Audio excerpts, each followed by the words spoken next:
Alhamdulillahi Rabbil Alameen wassalatu wassalamu ala sayyidil anbiya'i wal mursaleen amma ba'd fa'a'udhu billahi minash shaitanir rajim bismillahir rahmanir rahim as-salatu wassalamu alayka ya Rasulallah wa ala alika wa ashabika ya Habiballah as-salatu wassalamu alayka ya Nabiyallah wa ala alika wa ashabika ya Nur Allah. My dear son, brothers and viewers of Madani Channel, there are countless benefits of reciting Durood and Salam on the best of creation, the seal of prophethood, peace of our heart and mind, the most generous and kind sallallahu ta'ala alayhi wa sallam. He sallallahu ta'ala alayhi wa sallam states, the Sayyidina Jibreel alayhi salam humbly said to me that Allah Azza wa Jal says, O Muhammad sallallahu ta'ala alayhi wa sallam, are you not pleased with this, that when your ummati, when your follower sends salam upon you once, I send salam upon him 10 times. Sallu ala al-habib sallallahu ta'ala ala Muhammad sallallahu ta'ala alayhi wa sallam. My dear son, brothers and viewers of Madani Channel, intentions play an absolutely crucial role in our life. Their importance can be realized from this saying of our beloved Prophet sallallahu ta'ala alayhi wa sallam, that innamal a'malu bin niyyat, the actions are dependent upon intentions. Therefore, I make the intention that I record this silsila to gain the pleasure of Allah Azza wa Jal and for the benefit of the people. You can also make some good intentions to gain some reward. You can also make intentions that I will try to watch this silsila with full attention and remove any obstacles that will come in the way of my concentration. Whatever I will learn, I will try to remember by making notes if possible, and I will try to act upon this information and also convey it to others. My dear son, brothers and viewers of Madani Channel, welcome to our silsila, The Burning Issues. In this silsila, we try to learn about important social aspects of our daily life that have significant impact, not just on an individual, but also on the family unit, the wider community, and the nation as a whole. The aim of this silsila is to develop a basic understanding of the issues so that we can bring a change within us, a change that will be positive, leading to peace and tranquility in our homes and our neighborhood. In the last episode, we discussed the issue of when children start learning. The conclusion was the children start learning from day one, and we need to display good behavior in front of them so that they can copy these good behaviors and become good members of the society. In today's episode, I will try to address this important issue, that what are the consequences of leaving our children unsupervised. I will only discuss 2 situations where children are left unsupervised. These are, one, out on the streets, and second, on the internet. Now, my dear brothers and viewers of Madani Channel, Allah Azza wa Jal has blessed most of us with children. He has placed a huge responsibility on our shoulders of bringing them up to the best of our ability. Humans are very different when compared to other creations of Allah Azza wa Jal. For example, animals or birds. The animals and the birds, they feed and they supervise their offsprings for a few months until they gain their independence and leave their parents. Whereas our children, they are dependent upon us for almost 15 to 18 years, during which they need food, shelter, love, protection from extreme weather, etc. This is clearly a very long and arduous process requiring constant supervision and guidance. And without this constant supervision and guidance, our children may fall prey to all sorts of predators. My dear son, brothers and viewers of Madani Channel, we all have different experiences in our life, and each individual consequently adopts their own personality. Some of us may become overprotective of our children, and others may not care at all what their children do and where they go. Both of these extremes are not good, because success lies in adopting a balanced approach. And this is what Islam also teaches us. Take the middle path, take the balanced route. This discussion is not about scaremongering and creating an unnecessary fear in the minds of parents, but it is an attempt to make you aware of the possible dangers that are lurking behind the scenes. Being aware of these dangers will indeed help you keep your eyes and ears wide open. If you are a cynical, oh, nothing happens, let your children roam free. They have to actually face the world on their own. So if you are a cynical, then let me inform you that all these dangers that I'm going to mention, they're real ones. They've not been plucked from thin air. In my clinical practice as a doctor working in this field of psychiatry, I have seen people suffer from mental illness who have been affected by these dangers because their parents did not see them coming.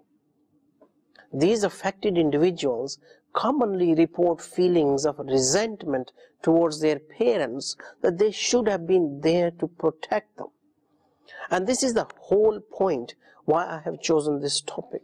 Your child could hold you accountable for not supervising them properly, and most importantly, we may also be held accountable on the day of judgment in the court of Allah Azza wa Jal for failing on this duty of supervision of our children.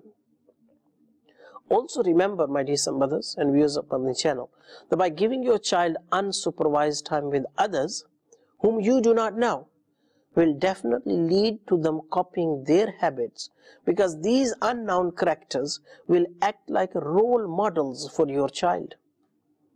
Your child will observe their behavior, remember it, and later on imitate the exact behavior. If these role models instill in him undesirable characteristics, then the blame will be on you, the parent, not on the society or the bad friends, because you as a parent made this decision yourself. You have to accept responsibility for your decisions. Sallu ala al-Habib sallallahu ta'ala ala Muhammad sallallahu ta'ala alayhi wa alihi wa sallam.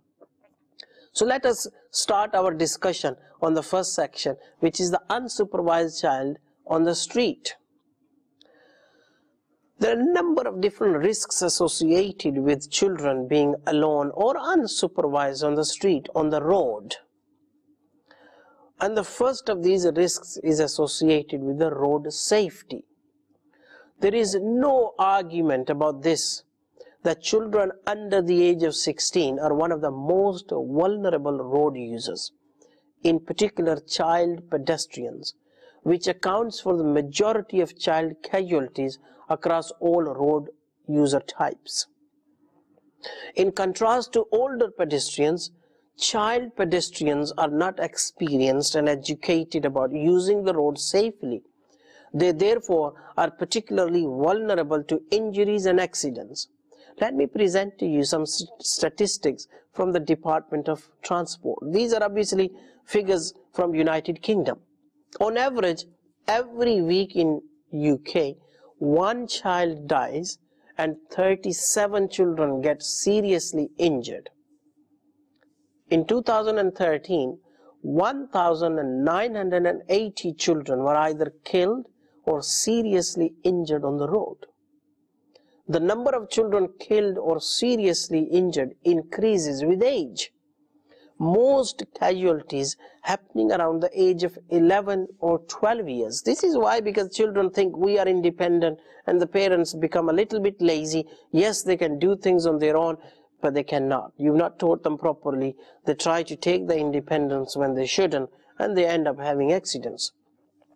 More children are killed or seriously injured on their way home from school than on their way to school. 78% of child pedestrians, they are involved in accidents because they failed to look properly. And 38% of child pedestrians involved in accidents were careless, reckless, or in a hurry. Unfortunately, it is seen that many parents give very little consideration to teaching road safety to their children. We should act on this slogan, alert today, alive tomorrow. No one can bear to see their child suffering by being run down under a car. Please never allow your children cross the roads unsupervised. Prepare and prevent rather than repair and repent. Follow these steps with your child every time you cross the road. Number one, first of all, hold the hand of your child. Find the safest place to cross with a clear view of all around, away from parked cars or junctions or bends or on the brow of a hill if possible. Talk to your child about safest place to cross and how it is harder to see where there are parked cars or junctions or bends or the brow of a hill. Explain that drivers and riders won't be able to see you either. Number two, holding hands with your child, show them how to stop on the curb. Look all around and listen for traffic. First, explain to the child that they must stop at the curb and not step onto the road, as the traffic might be coming very fast. Then they must look all around because traffic could come from any direction, and they should listen because sometimes you can hear the traffic before you see it. Then look towards right first, then left, and then right again. When it is safe, walk straight across, not diagonally this way or that way, and keep looking and keep listening. Tell your child they must do this in case there is any traffic they did not see or in case traffic appears suddenly. The main reason for parents to send their child out on the street is for them to play. Generally, houses in Western countries, they are small with little space for children to play. Physical activity and play is important for children. When we send our children out on the street, unsupervised, we have no idea who they are playing with and how good these other children are. I don't think it is difficult to conclude that street kids will ever be a good company to our children. This bad company is the biggest influence on the character of a child. Usually the children who play on the streets, most of them lack manners. They are disrespectful and they show no regard whatsoever to others. They will be swearing and having fights with each other. They will damage the property of others by playing ball games where they should not. The content of their conversation is generally rude and inappropriate. There will always be kids on the street who are a few years older than your own child. These older children, they will be talking indecently, and your child will be attracted to them. Your child will be most definitely exposed to age inappropriate content, and you have no idea about it. Your child will most definitely pick up bad manners, and he will start to disobey you when you say something different to what his street mates have taught him. These street friendships, they only get stronger and stronger. Your child will soon get drawn into the culture of street life. The roots of risky lifestyles begin to set in without anyone realizing. Couple of years down the line, you will see a cigarette in the hands of your child. One of his so-called friend will then introduce him to drugs. Initially, it will be a free fag or a free spliff. This opens up the gates into the life of drugs. So-called soft drugs will lead to harder drugs. Let me tell you one thing, that there is no such thing as soft drugs or hard drugs. All drugs are addictive, and even the cannabis will destroy your life. As a doctor in field of psychiatry, I have seen many young people who have become victim of cannabis. I'm mentioning cannabis because in the Western countries, this is at the moment for personal use, it is allowed, and people think that there is nothing wrong with using cannabis. And I have personally seen in my medical career young people experiencing heart attacks and severe mental health problems, which ruins not just their life but the life of all family members, because it all is the result of smoking cannabis. Their future is shattered into pieces. The parents are unaware what my child is up to because they have no time to supervise their child. They don't bother to ask them, where have you been and what have you done? Most of them are afraid that their child will shout back or even try to hit them. Whose fault is this? If parents had kept an eye on their children when he was going out and stopped him at that stage, you would not have seen this day today. Sadly, we were too busy earning money for a bright future. This is why, my dear brothers, Islam places responsibility on parents for the upbringing of their children. This is why Islam completely prohibits drugs, because they will lead to havoc in the lives of many people. Only if parents were to learn the beautiful teachings of Islam, demonstrated in front of their children, then our homes and our communities will become a garden of paradise, inshallah. This is not the end of the story. Your child who goes on the street, soon a girl will appear on the scene, and you may realize that your child is drinking alcohol as well. Or worse still, your daughter brings home a boyfriend. Alcohol and fornication are prohibited in Islam. But who cares, ma'azallah? Sadly, we have no respect for teachings of Islam in our life in this day and age. This is why no one else respects us. You may be wondering, how can a Muslim girl bring home a boyfriend? Unfortunately, the world out there is very precarious. Mostly in our homes, particularly, there is no Islamic environment.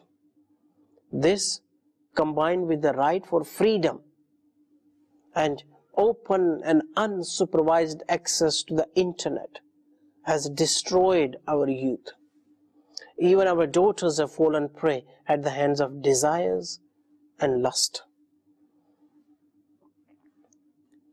An Islamic brother once met an elderly man in the masjid. This elderly man was sitting on the chair with his suitcase by his side and sobbing uncontrollably, with his face in his hands. It was month of Ramadan and the Tarawih prayers had just finished. And this old man, he asked a member of the masjid committee that if he could spend a night in the masjid, as he had nowhere to go. An Islamic brother took him home for Sahari, and he says the tears kept flowing from his eyes.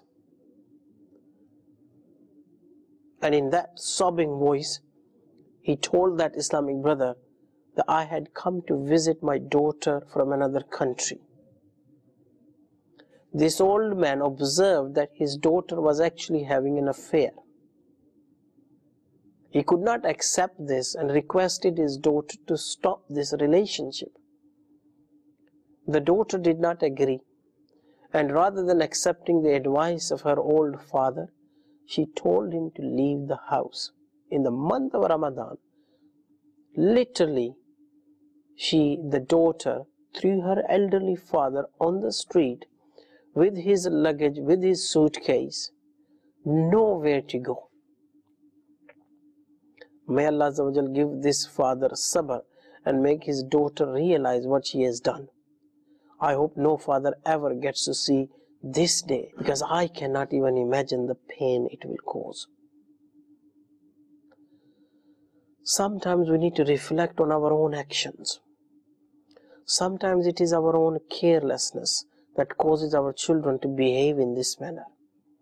please try to fulfill your duties towards your children. Join the Madani environment of Dawat Islami. With the blessing of this environment, you will get to learn the beautiful teachings of Islam. You will become a practicing Muslim and a perfect role model for your children, inshallah. My dear brothers and viewers of Madani Channel, there are many other risks that are associated with leaving your child unsupervised on the street. I hope that you will now think twice before sending your child out on the street. Please use alternative means of social interaction and physical activity under some form of supervision to ensure safe nurturing of your child. You also need to make sure that whatever method of physical activity or social interaction you choose for your child, it falls within the boundaries set by the teachings of Islam. If we adhere to the guidelines provided by Allah Azza wa Jal and His beloved Habib Sallallahu Ta'ala Alaihi Wasallam, then no harm will come to us or to our children, inshallah Azza wa Jal. Sallu ala al-Habib Sallallahu Ta'ala ala Muhammad Sallallahu Ta'ala Alaihi Wasallam. Let us now move on to the second topic of this episode, which is the internet.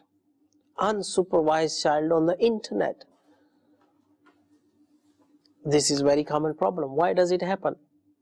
Children can sometimes drive us crazy for a number of different reasons. We want some peace and quiet, but our child is getting on our nerves. What do?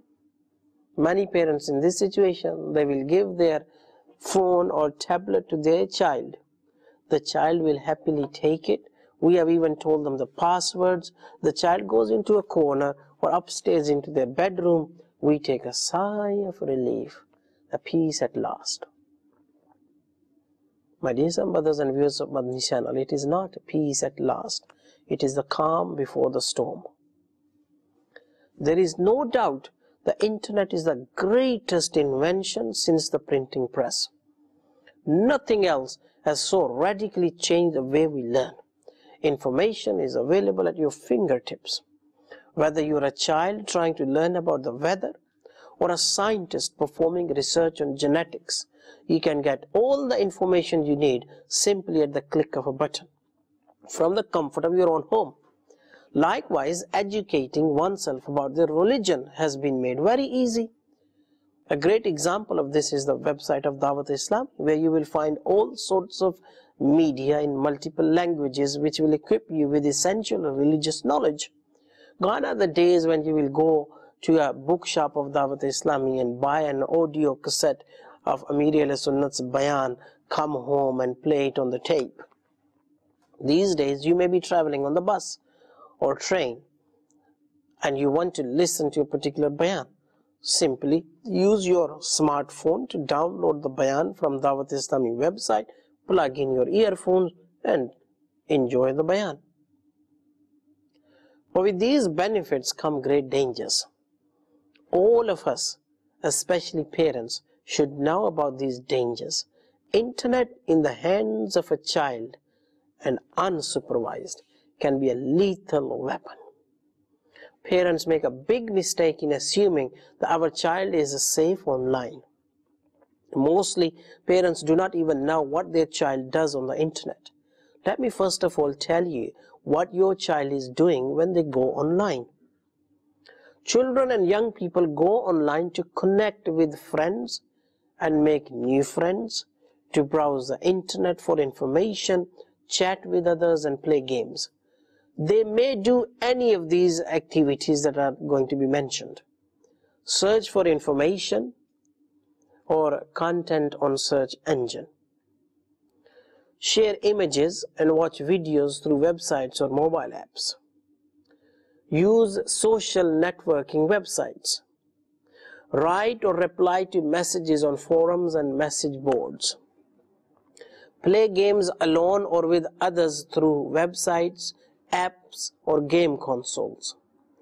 Or chat with other people through online games, game consoles, webcams, social networks and other web-based tools.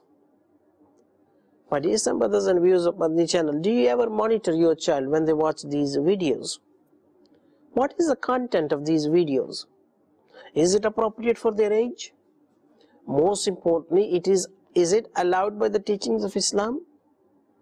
Your child searches for their favorite cartoon. You think that's okay? The search brings up a list of videos that matches their search criteria. But there are always some videos in the list that are completely irrelevant to the search criterion used. What about the content and script of cartoons that your child watches? How many inappropriate behaviors you have identified in the cartoons that your child has seen? You do not even know which cartoons they watch, let alone being aware of their content. These cartoons are full of material and behaviors which are culturally inappropriate and unacceptable. If we were to scan these cartoons from a religious point of view, then there are even more grave concerns. I cannot mention everything openly on the channel, but I'm hopeful that a wise person will get my point. My dear brothers and viewers of Madani Channel, these cartoons, they act as role models for our children. They will copy the behaviors of their favorite cartoon characters. How many times you've seen them doing the acts of their favorite cartoon characters? They will try to adopt the same hairstyle or shoes or clothes. As parents, you are choosing these role models for them. When the behavior of your child gets worse, what would happen? You will blame the cartoons. Please don't shrug the responsibility of your shoulders. Through cartoons, your little child will learn violence, swearing, inclination towards guns and violence, drugs, and attraction to the opposite sex. Leave your child unsupervised and get ready for the trouble ahead. Why not show them the Madani pearls of Ghulam Rasool, the short clips of cartoon characters Ghulam Rasool? O Allah Azza wa Jal, the Holy Quran and Durood Pak that was recited, we present its reward to the court of the Holy Prophet alayhi salam and through his agency to all the prophets alayhimus salam, blessed companions, noble awliya, and especially convey its reward to Ghaus Pak rahmatullahi ta'ala alayh. Ameen bijahin Nabil Ameen sallallahu ta'ala alayhi wa alihi wa sallam. Son, first go and give it to neighbors, then you can eat. Okay, father, alright. Brother Ghulam Rasool, what have you brought today? Assalamu alaikum wa rahmatullahi wa barakatuh. How are you, Brother Faizan? Wa alaikum assalam wa rahmatullahi wa barakatuh. I'm fine, alhamdulillah. Brother Faizan, do you know the month of Yarvi Sharif has started? We have arranged a niyaz today to present its reward to Ghaus Pak rahmatullah ta'ala alayh. And this is for your family. Niyaz? What is that? The food on which Fatiha is offered for Awliya Karam rahmatullah is called Nazaro Niyaz to honor it. I see. And it is blessed, poor and rich, all may eat it. MashaAllah. This is the niyaz of the same Ghaus Pak rahmatullahi alayh, right? Whose childhood story you have told me. Yes, you remember, right? This is for your family. Jazakallah, Brother Ghulam Rasool. I'll keep it inside and be right out. You're not leaving, right? Because you have to tell me a miracle of Ghaus Pak rahmatullahi ta'ala alayh. I will stay right here. Yes, Brother Ghulam Rasool. Once upon a time, the water of river Tigris started flowing rapidly and it caused a flood. People became really worried and went to the court of Ghaus Pak rahmatullahi ta'ala to seek help from him and stated their concern. He rahmatullahi ta'ala alayh listened to their request, picked up his staff from home and went out to the river Tigris. And on the banks of river Tigris, he wedged his blessed staff and said to the river, "Enough, stop." After that, the water receded and the river stopped overflowing. Subhanallah, how wonderful Ghaus Pak rahmatullahi alayh really is. Well, Brother Ghulam Rasool, Are there other miracles of Ghaus Pak Rahmatullahi Ta'ala alayh? Of course, Brother Faizan. Amir al-Sunnat, in his booklets, Corpse of a Child and Jinn Resembling a Snake, has mentioned many miracles of Ghaus Pak Rahmatullahi Ta'ala alayhi. Please make intentions to read these booklets. Inshallah Azza wa Jal, I will definitely read these booklets. MashaAllah Azza wa Jal. Alright, Brother Faizan, let's raise the slogans together. The Emperor of Awliya, Ghaus Pak. The Beacon of Hidayah, Ghaus Pak. Now, inshallah Azza wa Jal, we will have more and more of these cartoon characters which will bring a positive change in our children in the form of Ghulam Rasul displaying good and positive behavior. When your child chats to someone or plays an online game with someone, who is this other person? How do you know? In response to these, have we ever asked our child, what do they do online? One other major issue with unsupervised use of internet is sharing of videos or pictures.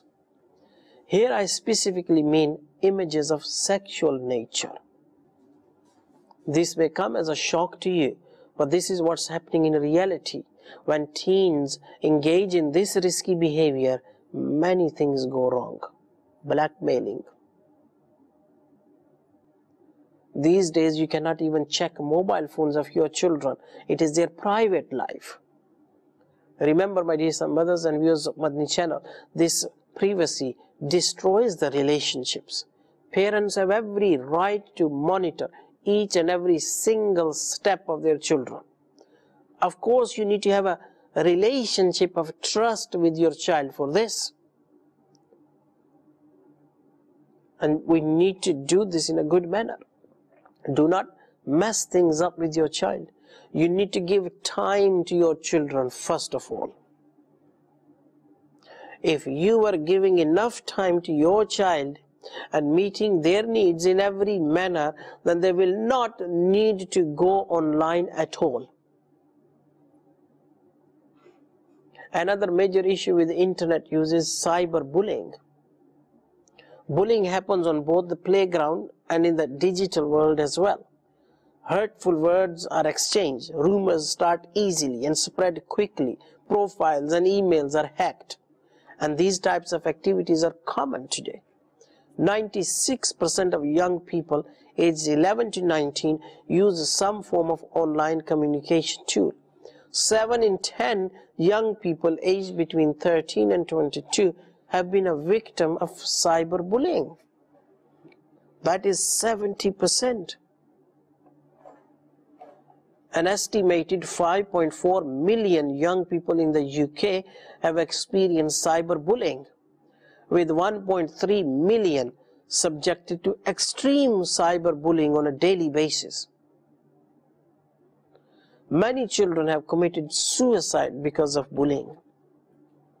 My dear mothers and viewers of Madani Channel, this was a glimpse of what can happen if you leave your child unsupervised on the internet and out on the streets. The street life and the internet life is part of our daily life these days. I do not think we can completely get rid of either of these two, but we need to be fully aware of the dangers. Sadly, the dangers that I have mentioned today, this is not a complete list. There are many more dangers in real life from the internet and the street which many of us will be aware of. However, the problem is this: many parents do not think their child is experiencing these problems. This is called denial. Denial is a refusal to accept reality or fact, acting as if a painful event, thought or feeling did not exist. Many people use denial in their everyday lives to avoid dealing with painful feelings or areas of their life they don't wish to admit. For instance, a person who is a functioning alcoholic will often simply deny they have a drinking problem, pointing to how well they function in their job and relationships. Parents remain in this state of denial that their child is unsafe when unsupervised, reasoning in their mind that my child is functioning well at school and other walks of life. This is why most parents do not take any steps when they come to hear about the problems faced by other children in the community. They think it doesn't apply to my child. The longer we remain in this state of denial, the worse the problem will become, and it will get more and more difficult to deal with the mess of it as time passes. So take the step, but don't jump to conclusions. First, try to develop a relationship of complete trust with your child. You need to give them time with love and affection and full concentration. Then you slowly start asking them about their friends without criticizing anything. You need to let them open up, and you need to listen with a kind heart. When you feel a relationship of trust has been established with your child, then you can start asking some of those initial probing questions. So what do you do with this and this friend of yours? You will notice that your child may be reluctant to begin with, but you need to remain positive rather than suspicious. Do not interrogate them like a police officer. Be gentle and patient. Keep showing to them that you are on their side. Do not be afraid of asking sensitive questions. Obviously, if it's a boy, then the father has to ask this question, and if it's a girl, then mother has to ask these sensitive questions. It is only by asking these sensitive questions that you will find out the truth. Also be prepared to deal with the emotional upset these questions may bring out. Don't be afraid.